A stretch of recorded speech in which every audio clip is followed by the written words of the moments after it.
There's a quiet mystery about sad music that most people never admit out loud. You can be having a perfectly normal day, nothing bad happened, nothing heavy is sitting on your chest, and yet, the moment a melancholic song comes on, something inside you softens. Not because you're secretly depressed, not because you're craving drama, but because sad music touches a part of you that rarely gets acknowledged. Here's the truth most people overlook. Sad music feels good because it gives you permission to feel without needing a reason. In everyday life, you're expected to explain your emotions, justify them, or hide them entirely. But a sad song doesn't ask for explanations. It doesn't demand context.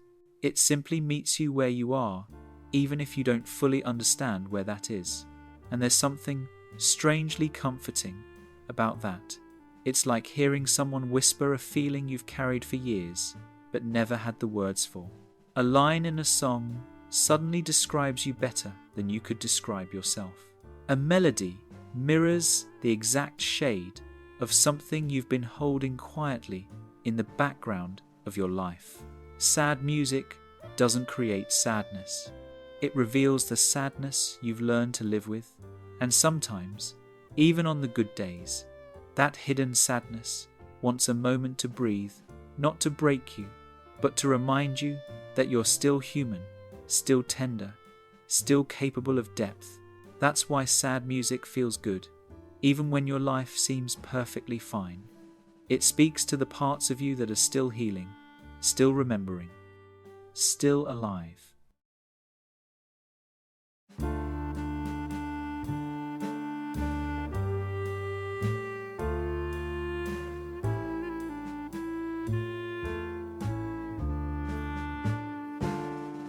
There's a specific kind of relief that happens when a song finally says the thing you've been avoiding, softening, or swallowing for months. It's the moment a lyric hits you so precisely that you freeze, not because the song is dramatic, but because it feels like it knows a version of you that you've never introduced to anyone else. That moment has a name in psychology: emotional resonance, the experience of feeling deeply understood without ever having to speak. Most of us spend our lives filtering our emotions. We downplay hurt so we don't seem too sensitive. We stay quiet because we don't want to burden anyone. We simplify our feelings because the real ones feel too complicated to unpack. But music doesn't need your filters. A song can dive straight into the part of you that's tired, or lonely, or grieving a loss you don't talk about anymore. It bypasses your defenses and goes exactly where words have failed you. And that's why it feels so intense. When a melody aligns with the emotional frequency you've been carrying silently, it creates a kind of inner click, a recognition, a gentle, yes, that's it. That's what I've been trying to say. It's not just empathy, it's aesthetic empathy. The feeling of being understood through beauty, through sound, through stories that aren't yours but somehow fit you perfectly. Some people say their favorite sad songs hurt in a beautiful way, but what they're really describing is the relief of finally being mirrored, of seeing themselves in a safe, artistic space where nothing needs to be explained or defended. When a song says what you can't, it doesn't just reflect your emotions, it gives them a voice. It lets them exist. And sometimes, that alone is enough to make you feel a little less alone. One of the most fascinating things about sad music is this: it helps you heal without ever asking you to explain yourself. Psychologists call this indirect emotion regulation, the ability to process difficult feelings through something outside of yourself, like a movie, a poem, or, most powerfully, a song. Here's why it works so well. When you're overwhelmed, your brain often goes into self-protection mode. It blocks emotions you're not ready to face, numbs the ones that feel too heavy, and pushes you into survival instead of reflection. In that state, Talking about your feelings can feel impossible, but music slips through cracks that conversations can't. A sad melody activates the emotional centers of your brain gently, without triggering the defenses that come up when someone asks, "Are you okay? What's wrong?" You don't have to find the right words. You don't have to relive anything. You just have to listen. Meanwhile, your nervous system responds in remarkable ways. Prolactin is released, a hormone that brings comfort after emotional distress. Your heart rate slows. Your body enters a state similar to emotional catharsis, not full breakdown, but slow release. Your mind begins connecting dots between what you're feeling and why you're feeling it. Music becomes the translator between your emotions and your awareness. Instead of forcing you to confront your pain directly, it lets you sit beside it, softly, safely, quietly, until you're ready to understand it. And that's the beauty of indirect healing. You don't need to talk. You don't need to explain. You don't need to be brave. The music does the heavy lifting. You just breathe, feel, and allow your heart to open at its own pace. There's a reason sad music often feels like the safest place to put the emotions you don't know what to do with. In real life, heavy feelings are inconvenient. People tell you to stay positive, move on, don't think about it, as if sadness is a stain you're supposed to scrub away quickly and quietly. So you learn to carry it alone, tucked behind a smile, buried under routines, hidden even from the people who love you. But music doesn't rush you. A sad song doesn't panic when your voice shakes. It doesn't interrupt. It doesn't judge the weight you're carrying or ask you to pretend it isn't there. Instead, it gives your emotions a room of their own, a place where they're allowed to exist without being minimized or fixed. Think about the last time a song held you together. Maybe you weren't even crying. Maybe you were just breathing a little easier because the melody made your feelings feel less chaotic, less sharp, less lonely. That's what a safe space does. It softens the edges. It slows everything down. It lets the sadness be sadness without turning it into a crisis. And for many people, sad music becomes the emotional home they wish they had in real life. A place where their inner storms don't make them too much, too dramatic, or too fragile. Just human, just hurting, just allowed to feel. Most people think the reason we turn to sad music is because we're overwhelmed by our emotions. But the truth is more vulnerable than that. We don't fear sadness. We fear facing it alone. Sadness itself isn't dangerous, it's natural, human, even necessary. But when you've grown up being told to toughen up, stop being sensitive, or deal with it yourself, sadness becomes something you learn to hide. Not because it's shameful, but because it feels like there's no one safe enough to hold it with you.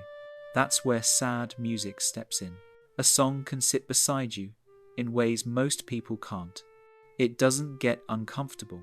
It doesn't look away. It doesn't tell you to hurry up and get over it.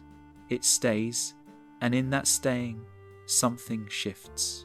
You realize you're not as isolated as you thought. You feel connected to the artist who wrote it, to the millions of strangers who found comfort in the same melody, to the universal truth that all humans break and heal in similar ways. Music becomes proof that you're not carrying this alone, that someone, somewhere, once felt what you're feeling now, deeply enough to turn it into art. Maybe that's why the saddest songs often feel like the warmest company, not because they drown you in emotion, but because they whisper the one thing most people never learn to say. You're not alone in this. I'm here. Stay as long as you need. There's a unique kind of sadness that rises the moment an old song plays, the kind that hits you so suddenly it almost feels physical. Not because the song itself is tragic, but because of what your brain has secretly tied to it. Here's what's happening beneath the surface. Your hippocampus, the part of your brain responsible for memory, stores emotional moments like snapshots, the smell of a room, the light on a certain day, the way someone looked at you before they left.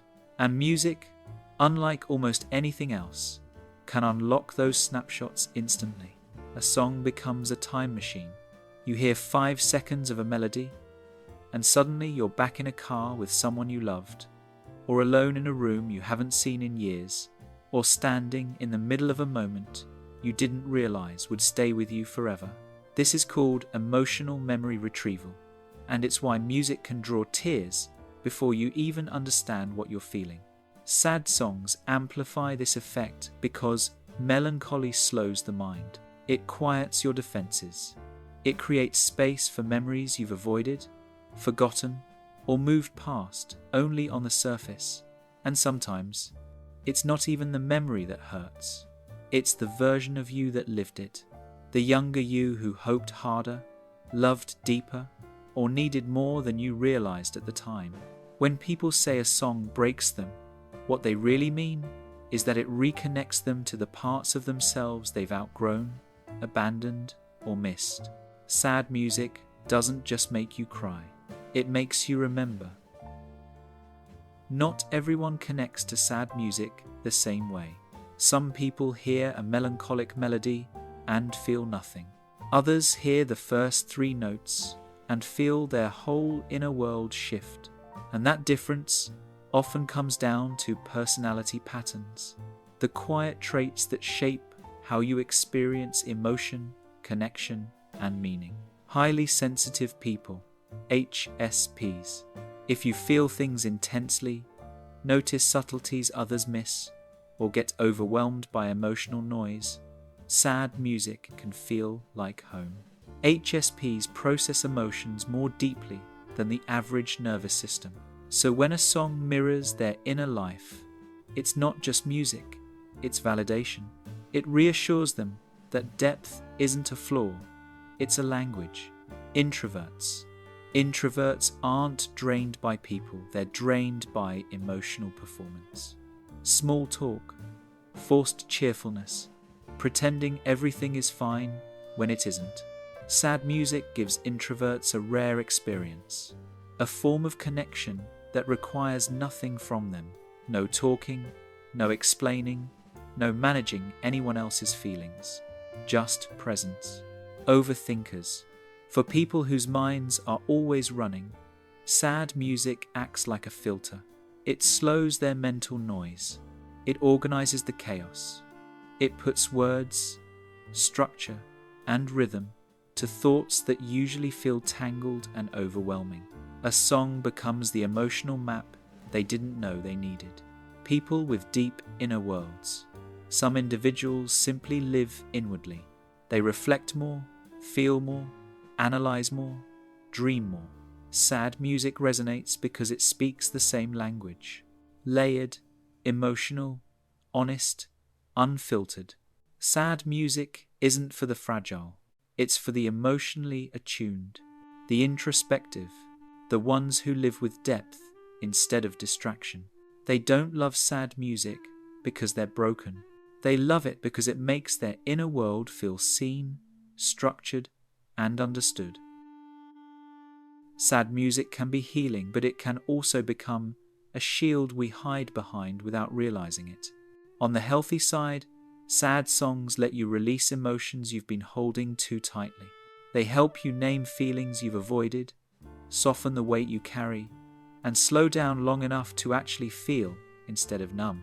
In this way, music becomes a gentle form of emotional processing, a safe entry point into feelings you've kept at a distance. But like any coping strategy, it can turn into a defense mechanism. Sometimes, people use sad music the way others use humor, overworking, or shutting down as a way to avoid confronting something real. A breakup you haven't moved on from, a self-worth wound you've never addressed, a loneliness you're scared to admit out loud. Instead of facing the root, you drown the symptoms in songs that match the mood. And while this feels comforting at first, it can quietly trap you in the same emotional loop, revisiting pain without ever resolving it. Here's the difference. Sad music helps when it brings clarity, release, or understanding. It hurts when it keeps you stuck, replaying old wounds without moving toward healing. The goal isn't to stop listening, it's to notice why you're listening. Is the song letting something out, or helping you hide something you're not ready to face? The distinction is subtle, but it changes everything.